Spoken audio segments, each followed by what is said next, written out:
Hello everybody, how are you doing? Okay, welcome to a place called Upper Farringdon in Hampshire, not to be confused with Farringdon in central London, although Farringdon used to have a station, so it's a place I sometimes come to run on the old railway. Now I won't be doing that today. What I'm doing today is a bit of a spot the difference competition between the Endorphin Pro and the Endorphin Speed here. The Endorphin Pro is the one on the top, the one on the bottom is the Endorphin Speed. Now as you may have seen, I've done a few runs now in the Endorphin Pro, a couple of half marathons and a 10k. Working out pretty well for me, I must say, and so I heard very good reports about the Endorphin Speed, so I thought I'd pick up a pair of them as well. Had to get them from America, unfortunately, so cost me quite a lot in custom charges and shipping, but needs must when you've got a UK 13 and they're not to be seen in any size. So tonight I'm going to do a bit of a shoe off. I've identified a circuit that I've run here before. It's about 4.5 miles round, but it's got one segment going out that's slightly uphill that I literally need to, I'm 1 second behind on the segment leaderboard, so I'm hoping I can just nip that one. And then there's another one coming back, I'm also second, and I think I'm 6 seconds behind on that one. I need to run about 10k speed on that one. It's a bit less and it's slightly downhill, but I think the wind will be into my face. So as these shoes are reportedly so similar, I've currently got the left one, I've got the Endorphin Pro, and I've got the right one, the Endorphin Speed. So I think for my warm-up, I'm just going to remind myself the difference between the two, and then I'll get into the run. I think I'll do the Endorphin Speed first, and then I'll do the Endorphin Pro second. So I'll try and do enough just to break these course records without actually killing myself the first time, so that on the second time I won't be so tired. I can give them a similar effort and see whether the Pro is actually any better than the Speed. Various reports so far that they feel rather different, and some people actually prefer the Speed, but we shall see. So first of all, let's have a quick look at the differences in these shoes. So here we go. I've got the left shoe here is the Endorphin Speed, and the right one is the Endorphin Pro. Now starting at the back, the heel cup on the Speed is a bit more rigid, although it's still quite flimsy, whereas the Endorphin Pro is literally not much to it at all. You can really flap that down, as is quite common with the carbon plated racers. You've got this strange sort of plasticky material here, not quite sure what that's doing other than maybe some reflection, but it's actually quite firm to touch.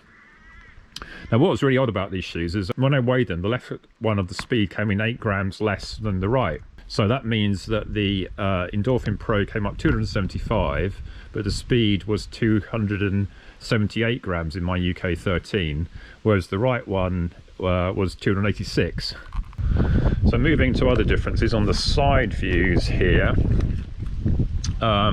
looks very similar, doesn't it? But the upper material is a bit thicker in the Speed. It's still pretty thin, whereas this is sort of paper thin, very like the Carbon X if you've ever seen that shoe. And then even the Saucony motive, you notice very carefully, some of this has been cut away on the Pro, whereas it's more solid on the Speed. Not quite sure what's the purpose of that, but I think in the end these will probably just all fall away.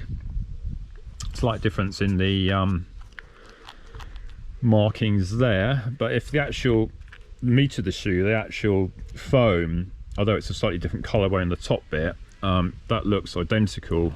And if we turn them over, again a slightly different colorway, but they all look very similar. We just have a quick look at the tongue. It's a bit more to it in the Speed. Both are sort of gusseted tongues, though it's paper thin in the Pro, and again sort of gusseted there. Insoles, they're both detachable, they look the same. I haven't actually taken them out, but they feel the same. So right, I think I'll do a little run now and see how they feel on foot actually running around. Okay, so I'm running along with the Endorphin Pro on the left foot and the Speed on the right. I think if you had a blind test, it'd be actually quite hard to tell them apart. If I didn't know which one is which, because I put them on my feet, maybe I'll have to put my wife to put them on to be blind and see if I can actually tell. I think the Pro is just slightly firmer.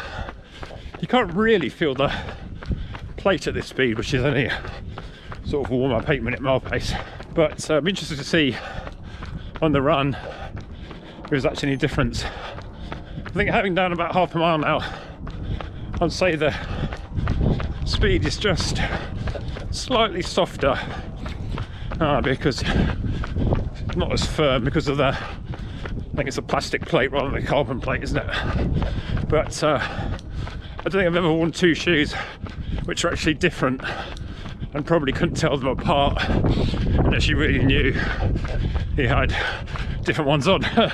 So, right, nearly done my warm up now, so we'll get into the run proper soon. Okay, see you later. Hello everybody, here's a quick summary of what the run I'm going to do. So I started off at the black checkered dot there, which is actually near that building called the Folly, which I'll talk about later. And then a very sort of gradual run for almost like a warm-up between the two dots there. And I started proper there. And then the segment here going eastwards is called Hall Lane. That's a bit undulating, as you can see, following the dots. It's sort of net elevation gain of pretty much zero. But that was a slight tailwind. And I had a recovery section on this main road, which we'll see in a minute was actually closed off. And then I came back and then I did this one harder. It starts off at 2% downhill, and it creeps back up again. So the overgradient is about -1%, but that was into the wind, about 10 miles an hour. So about halfway into this first segment that we're in behind, I think I am 23 seconds ahead of the course record. So I thought I'd chance a little chat. Yeah, these shoes are quite nice. Don't really feel like racing shoes though, the Speeds. They feel like a sort of newer pair of the Turbo 2s. I can't feel the plate at all, but certainly cushioned. Whether they will stay cushioned remains to be seen. Right, we're going uphill now, so back to the job. See you later. So, first segment done. I think I've got it by 54 seconds according to the watch, so I have to get that confirmed later, but that probably meant I was doing about 6:30 pace, so a bit quicker than I actually thought I needed to do actually. That felt smooth. So they don't feel like racing shoes though, these ones. Do feel sort of quite cushy, quite soft. I think you're kind of missing the plate. Maybe an example of all this sort of Pebax type foam without a carbon plate makes it slightly less responsive. Well, they do have the plastic one in it, don't they?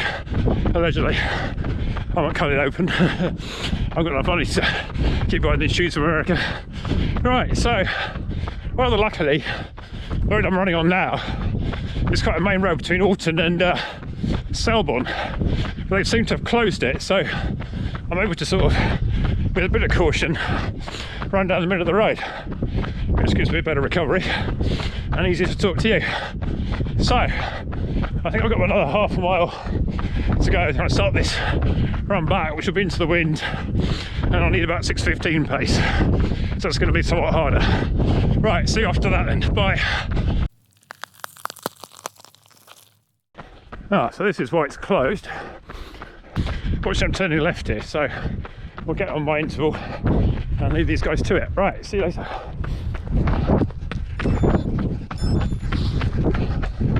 Right, a little downhill to start. I'll put the camera away and see you later. So run done in the Endorphin Speed. So that's probably a bit harder than I was intending actually. 6:20 for the outward section and 6 minutes dead back. So that felt not too bad. I felt a bit tired today, but yeah, the end result there. I remember one of my friends, Joe Gonzalez, saying that you feel like you're running slower than you are in these shoes. When you look at the stopwatch, you think, oh, actually, that's better than it looks. But yeah, just bring on the pros now. Contrary to my earlier thought, these do feel actually now just walking along a lot firmer. Whether they'll feel different when I actually get running remains to be seen, because the Adidas Pros felt soft walking about, and then they felt then when you got going they felt a bit firmer. So maybe these will be the other way around. Right, so this is going to be tough. So I've got a little sort of a short little section where I don't start the effort, then I get into it, and it's about a 5 mile loop round, I think. So I should just get this done before it gets dark, and see you later, bye. Just on the downhill section on this first one, pros feel noticeably faster to me, just that firmer ride with the plate. So I think I'm more tired. This kind of feels more racy. So we're into the pro so far. Let's see what the stopwatch and the heart rate says later. Okay, segment done. I think it was just fractionally quicker. Maybe I was trying harder, but it just felt more racy. As I say, it just felt that carbon plate, giving that firmness, but still very well cushioned as well. So quite like the next percent in that regard, but just slightly firmer, I'd say. So heart rate I think has got to about 145 there. So definitely working hard.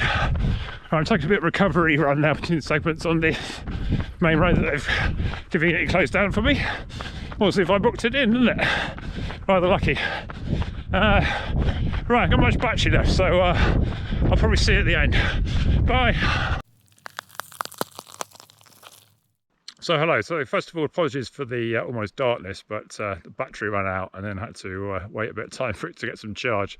I did a little aperitif segment to see whether I got that one or not. So yeah, I'll have to give you a fuller summary when I get back indoors and see all the data. But just on feel, the Pro felt much more pro. Certainly the one I would definitely feel for racing. And even on tired legs, definitely feel like it was slightly faster. I think I was marginally quicker on the segments, 4 seconds on the one out and 10 seconds on the one coming back, and actually sort of seemed to take the recovery section a bit slower. So overall lap was just a few seconds slower. But yeah, certainly on much more tired legs, I would say I give that one to the Pro. But let's get inside and I'll talk to you about it later when I've digested all the data. Okay, thanks for coming along. See you later. Bye. Hello everybody, it's now a few days later and I've had time to digest the data and get my graph out. Now with Garmin being down, I decided that some of the metrics from Garmin I could leave out because the Stride one sort of doubles up. So a quick reminder of what I did this sort of about a 4.4 mile loop with a slight run in. So effectively it was a near 5 mile run in each of the two shoes. I did the Speed first and then the Pro second. Now I actually tried on 2 segments. One here was a long haul lane with a tailwind around about 9 to 11 miles an hour, depending on which weather report you read. That was for 1.68 miles.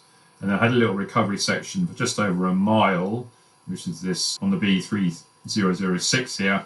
And I turned back round and then ran back to Upper Farringdon on this road, which is quite aptly named Gaston Lane into the wind, because it was into the wind. Although it was only about, again, 10 miles an hour average, something like that. But it's a nice friendly descent, and then it sort of creeps up a bit towards the end. So overall, it's about -1%, but it's kind of offset by the fact that it had a headwind. So how did it do? Well, I think on the first run in the Speed, I did 10:43 on the outward section, and definitely felt nice, the Endorphin Speed. It's quite nice and cushy. And then I came back and had to run that second one harder at exactly 6-minute pace, and I ended up with a time of 7:50. So that run actually sort of tired me out quite a lot. So when I got the Pros on, I was feeling quite dead legged, so I wasn't quite sure how I would go. So there was certainly an element of, in the Pros, sort of knowing what I had to do.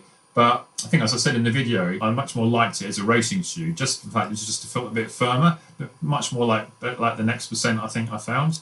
Whereas the Speed I sort of likened to sort of a slightly more cushy Turbo 2, especially a Turbo 2 that's quite new, because the Turbo 2 for me tends to lose a bit of cushioning in the toe box after you've done a few miles on it. But certainly I would say that both shoes were pretty good, actually, I have to say. And I think if you're talking about marginal differences, I think I'll show that the Pro is the racing version and the Speed is the training version.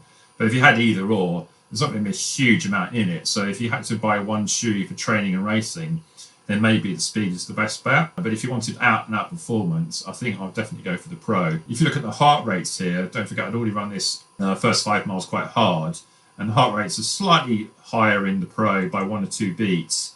But I think that's again due to heart rate drift. It just felt easier. Some of the other data, the power data was a bit skewed because I had a problem with the air percent power, where it gave a lot more higher air percent reading in the Speed over the Pro. So some of these, the absolute average power is a bit meaningless to a certain extent. But if you look at the net powers, which takes off the effect of the air percentage, then again, they're pretty similar. But then you'd expect that from times which are almost identical on the same course in near identical weather conditions. It was just sort of effectively half an hour later, that sort of thing. So looking at the other metrics, again, it's all pretty what I expect. A ground contact time round about sort of 200-ish when I'm going at that sort of speed, and the vertical oscillation around about 7. Leg spring stiffness, I think obviously quite stiff there. And interestingly, it got slightly higher reading when I was going slow on the recovery. But again, it's all pretty consistent. So all in all, I think I would say that the Speed and the Pro are great shoes. If you wanted that out-and-out performance benefit, then I think I would go for the Pro. If you wanted a very good trainer that you can use for quite a lot of things, then I would say the Speed. But if you want to get both like I did, I think you probably won't go wrong, and you could use either one for whatever purpose you like. So yeah, a very promising run in those two shoes, and I look forward to do some more runs in both of them in due course. Okay, so I hope you found that interesting, and look forward to seeing the next one. Okay, bye. Just in case you were wondering, the building I was standing behind is called Mass's Folly. Apparently it took 30 years to build, because the guy who built it did it all by brick with just the help of one other person, when I read on Wikipedia. There are some new houses being built behind it, so it's not quite clear whether this folly is going to be part of that development, but it's derelict at the moment. You can see very closely some of the windows are actually empty. Anyway, I thought you'd have a quick look at that rather quirky old building, bit of a historical interlude as in the Ed Budd vein.